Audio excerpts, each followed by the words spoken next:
Operation पाखंड में आज हम दक्षिणेश्वर महाकाली दरबार चलाने वाले जगदीश चंद्र शर्मा के दावों की पड़ताल कर रहे हैं। शो में अब तक हमने उनके दावों के बारे में जाना। आगे हम उनके दावों की सच्चाई को सत्य और विज्ञान की कसौटी पर धर्म के जानकारों और मेडिकल एक्सपर्ट के साथ परखेंगे। लेकिन उससे पहले हम आपको दिखाते हैं कि अब तक इस शो में हुआ क्या क्या है। आज तक ये रिकॉर्ड है, मेरे यहाँ से कोई भी खाली हाथ नहीं गया। माँ की कृपा से कोई काम लेके आया तो उसका काम है। माँ की कृपा से कैंसर भी ठीक है मेरे दरबार से।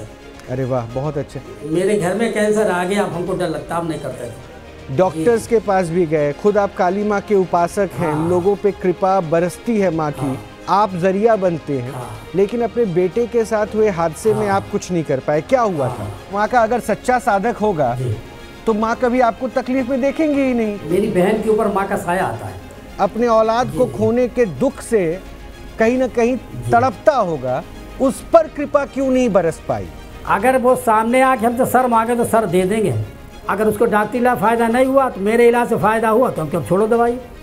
ट्यूबरकुलोसिस से भी आज के दिन वर्ल्ड वाइड आपके 10, 20, 30% पेशेंट टीबी से भी मरते हैं, कोविड से मरते हैं। तो कैंसर से तो इवन मतलब उल्टा होता है कि 70% मर जाते हैं, 30% बचते हैं। शर्मा जी, अब क्या फीस लेते हैं? पिछले 2 साल से आपने कहा कि अब आप फीस लेने लगे। क्या फीस लेते हैं, मुझे वो बता पाएंगे? पैसे तो सत्यता यह है कि 2 साल से फिर पैसे मेरे पास बहुत कम आते हैं लोग। लेकिन अगर कोई हवाई चक्कर वाला आया तो मैं 5,000 रुपये लेता हूँ और वादा से कर देता हूँ, अगर फायदा ना हुआ तो पैसा वापस। ठीक है, नहीं इसको आप अदरवाइज मत लीजिएगा, अन्यथा मत लीजिएगा। मैंने फीस इसलिए पूछा क्योंकि आपने कहा था, और अब जो मैं आपकी बात कराऊंगा ना, ये धर्माचार्य हिंदू धर्म गुरु हैं, इन लोगों की भी एक फीस होती है। ऐसा नहीं है कि आप जो कर रहे हैं वो गलत है या सही है, उसका जज मैं करने बैठा हूँ। ये लोग भी कुंडली बनाते हैं, टिफिन बनाते हैं, तो उस पर फीस लेते हैं। वो एक अलग इनका प्रोफेशन है। तो अगर उसको आपने प्रोफेशनली जोड़ लिया है तो इस पर मुझे आपत्ति नहीं है, लेकिन क्लेम क्या करके जोड़ रहे हैं उस पर आपत्ति हो सकती है। कोई जब विशेष कार्य करते हो तो उसमें पूजन भी तो खर्च बढ़ जाता है। नहीं ठीक है, मैंने यही तो पूछा आपसे। मैंने यही तो पूछा आपसे। अब आचार्य राज मिश्रा, मैं आपको थोड़ा इंतजार और करूंगा। मैं चाहता हूं कि थोड़ा सा आप इंतजार कीजिए। रावत साहब जी, बात करना चाहेंगे? बिल्कुल बिल्कुल। नहीं ठीक है। ये पंडित डॉक्टर रावत हैं, HS रावत हैं। डॉक्टर शर्मा जी, मैं आपसे ये जानना चाहता हूँ, आपने कहा अभी कि मैं मोबाइल के ऊपर ही लोगों को ठीक कर देता हूँ, तो वो कौन सी विधि है जिस विधि से आप मोबाइल से लोगों को ठीक कर देते हैं, और कौन सा तरीका अपनाते हैं, कौन से मंत्र जाप करते हैं? और मोबाइल पे तो आप लौंग भी नहीं दे सकते हो और भभूत भी नहीं दे सकते, तो वो तरीका जरा बताइए आप। हाँ, देखिए कुछ मंत्र दिए हुए हैं जो सब लोग जानते हैं, उनकी सिद्धियां की हैं, वो काम कर रहे हैं। कौन से मंत्र हैं जिनकी सिद्धियां की हैं आपने, और मंत्र कैसे सिद्ध होता है? इसके सवाल कीजिए आप। अच्छा, तो ये कैसे पता चलेगा सवाल करने के बाद ये मंत्र सिद्ध हो गया है? कोई ऊपर से इंडिकेशन आती है, सिग्नल्स आते हैं, या आपके दिमाग में ये बात बैठ जाती है कि ये मंत्र सिद्ध हो गया है? उसको आप करके देखिए फिर किसी पर, तब तो महसूस होगा। क्या महसूस होता है? वो तो हमने किए हैं, इसलिए पूछ रहा हूँ आपको क्या महसूस हुआ जब आपने सवाल मंत्र किए? ये कुछ महसूस होने वाली चीजें ही नहीं है। फिर कैसे पता चलेगा मंत्र सिद्ध हो गया है? मैंने किसी मंत्र पढ़ के नहीं, ये कैसे सिद्ध होगा कि मंत्र सिद्ध है कि ये सिद्ध नहीं है? मोबाइल पे वो ठीक हो गया, सही हो? नहीं, कैसे ठीक होता है मोबाइल के ऊपर? आप बताइए ना। यही सिद्धता है। नहीं, आप क्या करते हो मोबाइल पर कस्टमर के साथ में, क्या करते हो? ऐसे मोबाइल पर ऐसे ही फूंक मारते ठीक होता है? मोबाइल पे फूंक चली जाती है वहां तक? बिल्कुल चली जाती है। अच्छा, हमारे ऊपर मार के दिखाओ जरा, कैसे आती है यहां तक फूंक? कैसे फूंक मारे? हाँ, हम स्टूडियो में बैठे हैं, आप फूंक मार के दिखाओ ना कि कैसे होएगी। नहीं, वो फूंक कैसे मारोगे? न तो आप कोई मरीज हो तो फूंक मार। हाँ, मैं मरीज हूँ, मेरे घुटनों में दर्द है, मेरे घुटनों में फूंक मार के देखो ये ठीक होती है कि नहीं होती है। और कैसे करोगे आप जब आप पेशेंट को देख नहीं पाते? ये घुटनों का दर्द देखिए ऐसा है, घुटनों का दर्द ऐसे, पहले बात घुटनों का दर्द इलाज नहीं करते, जुकाम बुखार इलाज नहीं करते। वो हमको बताता है कि हम 2 साल से परेशान है और मुझको कोई फायदा नहीं हो रहा। अच्छा, ब्रह्म राक्षस क्या होता है? आपने कहा ब्रह्म हमने उससे राक्षस। कहा हम फूंक मार रहे हैं। नहीं जगदीश जी, ये बताइए ब्रह्म राक्षस क्या होता है? आपने कहा कि आपकी बहन के ऊपर ब्रह्म राक्षस आते हैं, वो क्या होते हैं ब्रह्म राक्षस? हाँ, ब्रह्म राक्षस ब्राह्मण जो होता है वो मरता, ब्रह्म राक्षस होता है, कोई ब्रह्मदेव होता है। तो आपको कैसे पता चला कि ब्राह्मण मरा था और ये ब्रह्म राक्षस है? वो बताते हैं क्या कि मैं ब्रह्म राक्षस हूं? हाँ बिल्कुल, कब बोलता है, बताता है वो।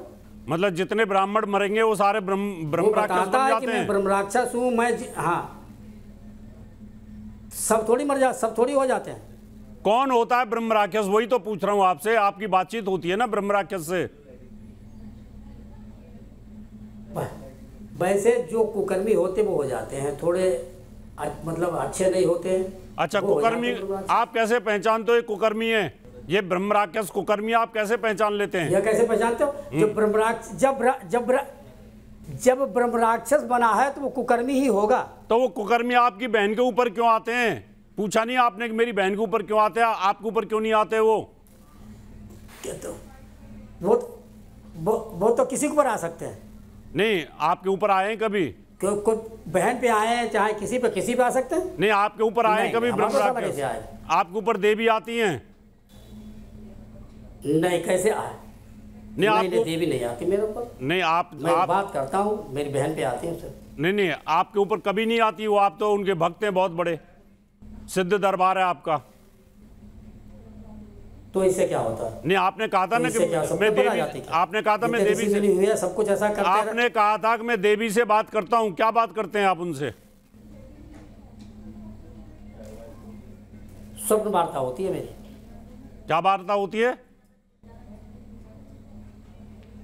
डायरेक्ट थोड़ी होती है। कोई प्रश्न किया उसका उत्तर मिलता है, लेकिन उसका उत्तर मिलता है वो भी समझना मुश्किल हो जाता है। ऐसे मिलता है, इस तरीके समझो उसको आप। कैसे सारों में मिलता है उत्तर आपको? अगर किसी कैंसर पेशेंट को ठीक करना है और आपने कहा मैं इसको ठीक करो, तो कैसे उत्तर देती हैं वो? इसका तो नाम मत लीजिए। अच्छा, जिसके ऊपर ये बीत चुकी हो उसको पता चलता है। आपको नहीं लगता कि आप पब्लिक को मूर्ख बना रहे हैं? आप हमारे उत्तरों का जवाब नहीं दे पा रहे, प्रश्न जो है उनका उत्तर नहीं दे पा रहे हैं। मैं आपसे पूछ रहा हूं बार बार कि आप मुझे बताइए कि आप टेलीफोन पे कैसे आप टेलीफोन पे कैसे आप कैंसर पेशेंट को ठीक कर देते हो? ऐसी विद्या तो आज तक कहीं सुनी नहीं हमने कि टेलीफोन पे कैंसर तो ठीक हो रहा है। नहीं सुनी है। हाँ, आप ऐसे लोग सुनते हुए नहीं, आप कह सकते हैं ऐसा। साइंस तो कहती ही नहीं है ऐसा कुछ। अच्छा, चलिए मैं थोड़ा सा और आगे बढ़ता हूँ। रावत साहब अब थोड़ा सा रुकते हैं। मिश्रा जी को प्लीज़ स्क्रीन पे लाइएगा। आचार्य राज मिश्रा, आचार्य राज मिश्रा हैं। डॉक्टर साहब, आपने आचार्य शब्द का इस्तेमाल किया था इनके लिए। ये आचार्य नहीं है। आचार्य के लिए एक अलग डिग्री, जैसे डिग्री होती है ना, उसी तरह आचार्य शब्द अगर जुड़ता है तो वो एक डिग्री मानक ही मानिए। तो ये ये आचार्य नहीं है। तो मैं उस शब्द को अभी मैं रेक्टिफाई कर दूं मैंने, लेकिन अब मैं आपको आचार्य राज मिश्रा से जुड़वाऊंगा। मैं राज मिश्रा साहब, दो चीज़ें हैं जिसको मैं चाहता हूँ फोकस कीजिएगा। जगदीश जी, मेरा प्रश्न आपसे जुड़ा रहेगा। हरदोई में अभी तापमान कितना है अंदाजन? ठंड है वहाँ पे? हरदोई तापमान कितना? हाँ, ठंड है वहाँ पे? नहीं, हाँ है, ठंड है। तो फिर आप कपड़े नहीं पहने हैं, मतलब हाँ, ऐसा कैसे? मतलब सिर्फ एक काली से जब मैं पूजा पे आता हूँ तो मुझको ठंड नहीं लगती, लेकिन पूजा से उठता तब ठंड लगती है हमको। अच्छा, ठीक है। अगर तो कपकपाते होते माँ के स्थान पे है तो कपकपाते ऐसे करते हुए। अच्छा, चलिए ठीक है। मैंने ये दो पॉइंट इसलिए भी उठाया था। दूसरा पॉइंट देखिएगा, माँ की पुस्तकें वहाँ रखी, दुर्गा सप्तशती रखी है। मैं एक बात, तो इसका आधार आप समझ रहे हैं मैं क्या चाहता हूँ। तो आचार्य राजेश, और मैं जगदीश जी, मैं एक बात बताऊं। जब ये कार्यक्रम शुरू किया गया था ना, जगदीश जी आप मुझे सुन पा रहे हैं ना? जब ये कार्यक्रम स्टार्ट हुआ ना, जब रिकॉर्डिंग स्टार्ट करने वाले थे, तो रोहित जी ने एक शब्द कहा, बोले मुझे बहुत जनवन व्यक्ति ये लगते हैं, तो कृपया इनसे कठोर प्रश्न नहीं पूछिएगा। ये मुझे रोहित जी ने यहाँ कहा था। मैं आप सबको जो दर्शक देख रहे हैं वो बताना चाहता हूँ। और पहली बार किसी कार्यक्रम में रोहित जी ने इस प्रकार का शब्द कहा था और मुझे लगा कि नहीं पूछना चाहिए। बट मैं एक बात आपको कहना चाहूंगा, शायद आपको भी बुरा लगेगा और हो सकता है कुछ दर्शकों को बुरा लगे। मैं आपके पुत्र के मृत्यु के लिए आपको रिस्पॉन्सिबल व्यक्त मानता हूं। जगदीश जी, आपके पुत्र के मृत्यु के लिए मैं आपको रिस्पॉन्सिबल व्यक्ति मानता हूं। और ऐसे पता नहीं कितने जो आपके पास भक्त आए होंगे, उनके मृत्यु के लिए या उनकी रोग की वृद्धि के लिए मैं आपको रिस्पॉन्सिबल व्यक्ति मानता हूं। आप खुद अंधेरे में हैं, इस बात को ध्यान रखिएगा। और मैं ये सब कुछ एक एक प्रमाणित करूंगा, इसको ध्यान रखिएगा, हवा में बात नहीं करूंगा। एक एक चीज प्रमाणित करके आपको बताऊं कि क्यों आप अपने पुत्र के मृत्यु के लिए रिस्पॉन्सिबल हैं, क्यों आप अपने आप को, मैं कह रहा हूं कि आप खुद को अंधेरे में रख रहे हैं, और क्यों अपने पास आने वाले भक्तों को आप अंधेरे में रख रहे हैं। राज्य देखिए, ये आप अपनी राय में, मैं इसमें एक चीज में बड़ा विचार जोड़ दूं। न्यूज नेशन इस बात को नहीं कहता कि मैं उसकी बात नहीं, वो आपको लग रहा है ये जिम्मेदारी राय है, ये मेरी पर्सनल राय है, और मैं ये क्लियर करना चाहता हूं। आपको पता है, एक शब्द कहा जाता था गांव में, आप सब लोगों ने सुना होगा, बाढ़हि पुत्र पिता के धर्मा, बाढ़हि पुत्र पिता के धर्मा और खेती उपजय अपने कर्मा। ये गांव की बड़ी प्रसिद्ध कहावत थी, जिसको बड़े विद्वान कहते थे कि अगर पिता धर्म करता है तो उसके पुत्र की आयु में वृद्धि होती है, उसका पुत्र अपने जीवन में सफलता प्राप्त करता है, और यदि पिता अधर्म करता है तो उसके पुत्र की आयु क्षीण होती है और उसके पुत्र को जीवन में कष्ट प्राप्त करना पड़ता है। मैं ये कह सकता हूं कि शायद आपको ज्ञान नहीं था। जो लोग आपके पास, जब भी आपके पास कोई व्यक्ति आता है ना शर्मा जी, इसको बहुत ध्यान से सुनिएगा, मैं बड़ा क्लियर बता रहा हूं। आपको आजकल रात को नींद भी नहीं आती है, मुझे पता है, ठीक है। लेकिन जब भी आपके पास कोई आता है या मेरे पास कोई आता है या कोई दुनिया का, सुन लीजिए, मैं चारपाई पर जाते ही सो जाता। दादा मेरी बात सुनिए पहले।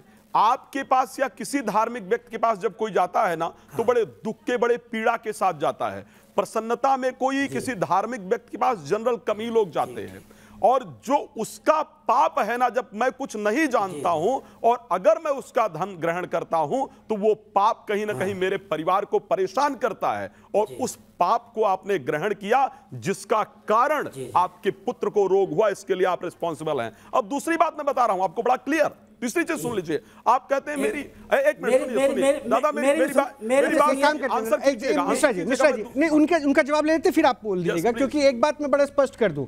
एक पिता अपने बेटे की मौत का जिम्मेदार है, इसको ना न्यूज नेशन समर्थन कर रहा है, ना ही मैं इसके पक्ष में हूँ। ये राय मेरी राय है, मैं क्लियर कर रहा हूँ, और मैं आपने उनके ऊपर आक्षेप लगाया है, तो ये अपने तरीके से उसका उत्तर देने के लिए वो जिम्मेदार हैं और वो अपना बताएंगे। तो इसलिए आपने जो बातें कही, मुझे एक बार उत्तर लेने दीजिए, फिर अगला पहलू आप जोड़ दीजिएगा।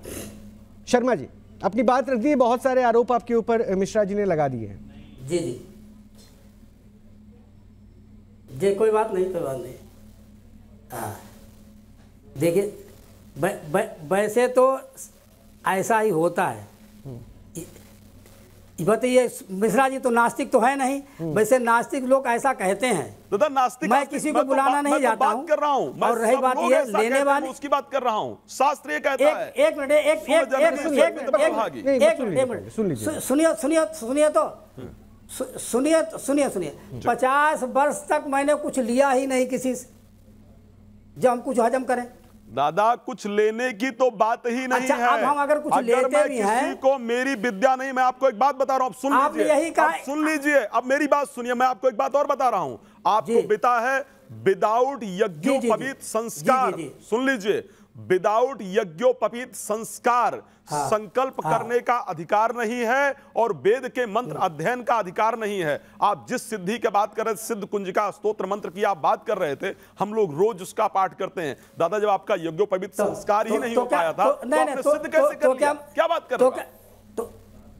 मैं कैसे सिद्ध कर लिया भाई? जे किसने बता दिया कि मेरा यज्ञोपवीत नहीं हुआ? दादा आपने अभी भी यज्ञोपवीत नहीं पहन रखा है, मैं यहीं से बता रहा हूं। क्या बात कर रहे हो? बता, अभी यज्ञोपवीत आपने नहीं पहन रखा है, देख लीजिए उठा करके। क्या बात कर रहे हो आप? क्या आप पागल, आपको हम पागल कहेंगे इस मामले में? देखिए पहने हुए यज्ञोपवीत, ये ब्रह्मोपास यज्ञोपवीत आपने देखा नहीं। सुन लीजिए, क्या विधान है जरा यज्ञोपवीत संस्कार पहनने का, बताइए क्या विधान है यज्ञोपवीत संस्कार पहनने का? यज्ञोपवीत का विधान क्या होता है? क्या विधान, काहे का विधान? क्या धागा पहन लेना यज्ञोपवीत नहीं है। देखिए यज्ञोपवीत पहनने का विधान क्या है, जरा मुझे वो बता दीजिए। हाँ, क्या विधान है यज्ञोपवीत, कैसे होता है यज्ञोपवीत संस्कार? क्या विधान आप बता। नहीं दादा मुझे पता है ना, तभी बता रहा हूँ। मैंने कहा क्या बताइए आपने धागा, सुनिए दादा, आपने धागा पहन रखा है। मैं आचार्य नहीं हूँ, इसीलिए आपको। अच्छा, दूसरा प्रश्न मेरा सुन लीजिए, मैं योग्य नहीं हूँ, आचार्य नहीं हूँ। एक प्रश्न मेरा है राज साहब, मेरा एक प्रश्न है, एक सेकंड, एक प्रश्न मेरा है। मैं पता नहीं, मतलब मैं जनरली मेहमानों से प्रश्न पूछता हूं, लेकिन मेरी दिलचस्पी जरा जुड़ गई। सुनिएगा जरा, ये प्रश्न सबसे है, रावत साहब आपसे भी है, डॉक्टर साहब आपसे भी है, मतलब एक कॉमन है जो मैं आचार्य राज मिश्रा से पूछना चाह रहा हूँ। ऐसा जरूरी है कि मैं अगर आचार्य नहीं हूं तो मैं भगवान को प्रसन्न या भगवान को हासिल नहीं कर सकता? भगवान को प्रसन्न करना अलग विषय है। ऐसा जरूरी है कि मेरे पास मंत्र की शक्ति बहुत ज्ञानी नहीं हूं मैं, लेकिन मेरे में भाव इतना है, प्रबल है कि मैं अगर इष्ट को पुकारूं तो क्या उनकी कृपा मुझ पर नहीं आएगी? क्या दादा ये पॉसिबल है? वो ठीक है, वो ठीक है, लेकिन क्या आप दूसरे को बुला करके आप कैपेबल जो योग्य होते हैं डॉक्टर नहीं, उनको ईर्ष्या होती है, जो कुपड़ा ऐसा कैसे हो गया? मैं डॉक्टर नहीं हूं, मैंने मेडिकल का एजुकेशन लिया ही नहीं है, लेकिन मैं दूसरे का इलाज करूंगा। पहलू से आपत्ति है अपने ऊपर मिश्रा जी, मुझे इस पहलू से आपत्ति है कि ये औषधाचार्य नहीं है तो ये औषधाचार्य ना कहलाए, डॉक्टर नहीं है तो डॉक्टर की क्रिया ना करें। लेकिन अगर ये कह रहे हैं कि 50 वर्षों से साधना कर रहा हूं, दादा कृपा क्यों नहीं? विदाउट संन्यास वेद के कुछ नियम हैं, साधना के कुछ नियम हैं, ऐसे कहीं नहीं लिखा कि उठे आप और आपने कह दिया जब मैं योगी बन गया, देखिए अच्छा अब एक बार शर्मा जी को सुन लीजिए, उसके बाद बता दीजिए। शर्मा जी को सुन, भगवान का नाम लेने में कोई आपत्ति नहीं है, लेकिन भगवान के नाम पर दूसरे को उल्लू बनाने में बिल्कुल आपत्ति है। कोई आपत्ति नहीं, आ रहा हूं आपके दूसरे लेकिन शर्मा जी अब मेरा दूसरा सुन लीजिए। जो योग्य होते हैं उनको ईर्ष्या होती है। दादा मैं योग्य की बात नहीं कर रहा हूं, दूसरा जो आप पब्लिक को भ्रम में रख रहे हैं उसकी बात कर रहा हूं। मुझे सनातन धर्म से बहुत प्यार है और मैं पहली बार हुआ था कि रोहित जी ने कहा था नहीं खींच रहा, मेरी इच्छा नहीं थी। सुन लो एक बात, आप बताओ आपने महाभारत पढ़ा है या नहीं पढ़ा है? हाँ, गीता पढ़ा है जी?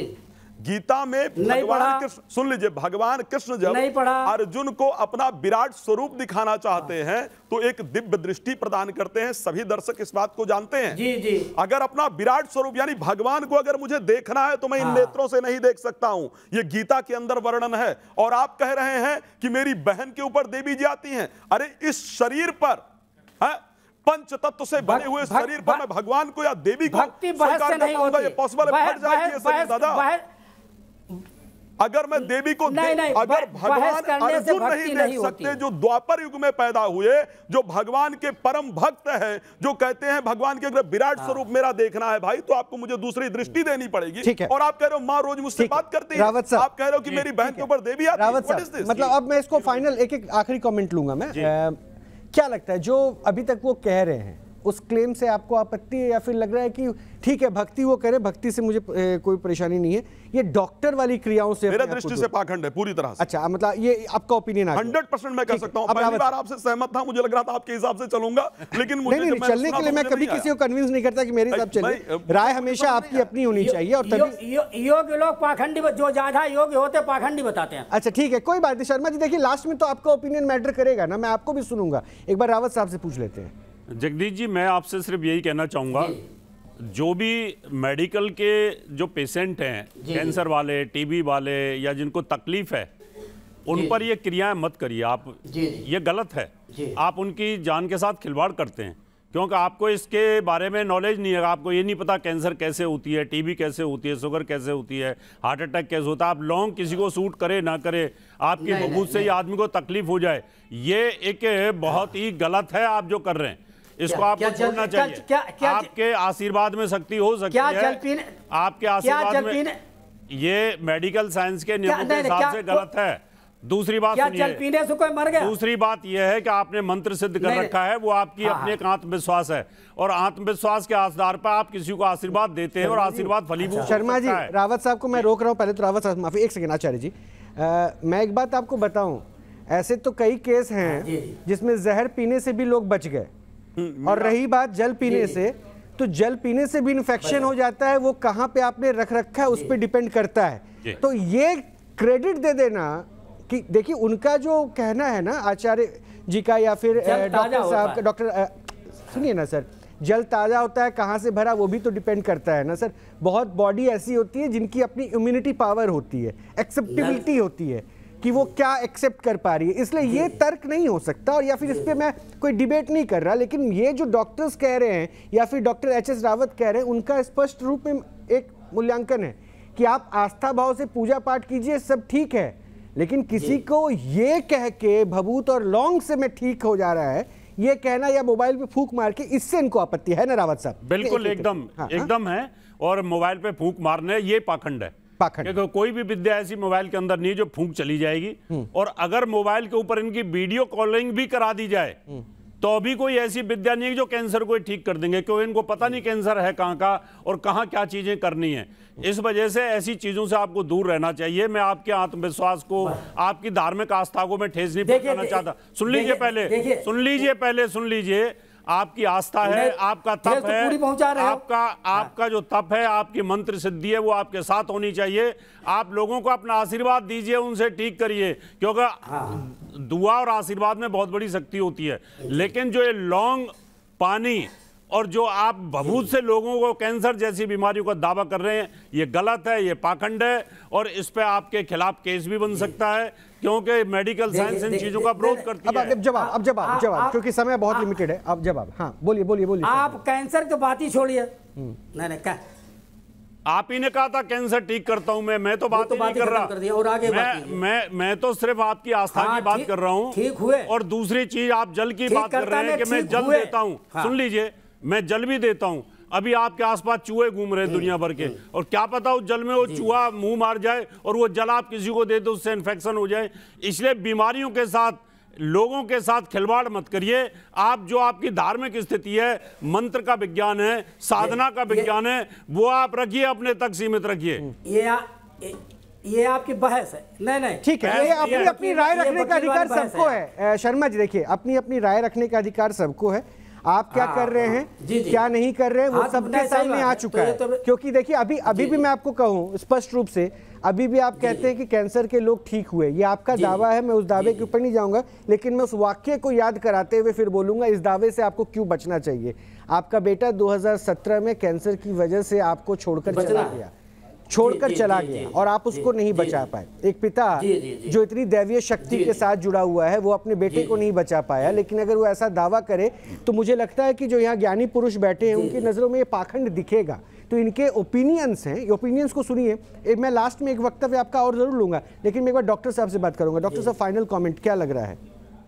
देखिए, मेरा ख्याल ये, फिर मैंने पहले भी एक अर्ज की थी कि ये रेगुलेटरी अफेयर का मैटर है कि हमारे को पहले टेस्ट करना चाहिए कि आदमी की जो पर्सन है, जो किसी को एंटी कैंसर केयर का दावा कर रहा है, उसकी क्वालिफ़िकेशन क्या है, वहाँ फैसिलिटीज़ क्या हैं, वहाँ इंस्पेक्शन होती है, एक अथॉरिटी आके उसको इंस्पेक्शन करेगी, फिर वो उसको ओके करेगी या रिजेक्ट करेगी, उसके बेस पर या कोई सुजेशन देगी कि आप इतने आदमी होनी चाहिए, इतनी वर्कफोर्स होनी चाहिए, एक आपके पास ultrasound, X-ray, CT scan, MRI या पेट स्कैन या जो भी होना चाहिए। कहने का मतलब है कि देख, एक मिनिमम मैक्सिमम रिक्वायरमेंट, उसके हिसाब से रेगुलेटरी अफेयर से ये अपने सिस्टम को, चाहे ये जो भी क्लेम करते हैं। अब मैं इसको कंक्लूड करने के लिए आपसे एक लाइन पूछूं, और आपके साथ में जो बैठे हैं दो आपके मेहमान, मेरे मेहमान, उन्होंने इसे पाखंड कहा। आपकी नज़र में, एक डॉक्टर की नज़र में क्या दिख रहा है? मेरे ख्याल से it is a mismanagement of the regulatory affairs का है।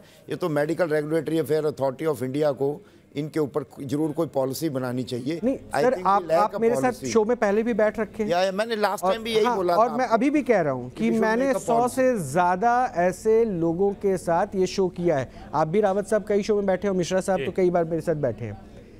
आज तक मैं सबसे मजबूर अगर किसी को देख पा रहा हूं ना शो कंक्लूड करने के वक्त में, तो मैं मेडिकल लाइन से जुड़े लोगों को देख रहा हूं। क्योंकि आप लोग पढ़ते आए, इतना ज्यादा तजुर्बा हासिल करने के लिए आपने शायद किताबों को छान मारा, इतने लोगों तो और धरती के भगवान माने जाते हैं। लेकिन शायद अगर कुछ ऐसे लोग क्लेम कर दें कि डॉक्टर्स बेईमान होते हैं, डॉक्टर्स की दवा से कुछ नहीं होता, तो मैं वो हर्ट भी होता हूँ और आपके सेंटिमेंट्स को भी महसूस करता हूँ। इसलिए मैं चाहता हूँ, क्या वाकई डॉक्टर्स इतने मजबूर हो गए हमारे देश में जो ऐसी दुकानें, मतलब it is so of tangent, it is so much of tangent कि मतलब इसमें मेरे को तो रेगुलेटरी अफेयर्स की कुछ प्रॉब्लम दिखती है। मैं सच्ची बताऊं, हमारे हॉस्पिटल इंडस्ट्री इस समय इंडिया में, I am proud to say कि we are providing best of the care to the world. हमारे इतने इंटरनेशनल पेशेंट्स हम देखते हैं और इतनी स्टैंडर्ड ऑफ केयर इतना हाई हो चुका है इंडिया में कि we have best of the machines, we have robotic surgeons, we have robotic treatment, we have target dedicated treatment. लेकिन सर मैं ये भी बोलूँगा,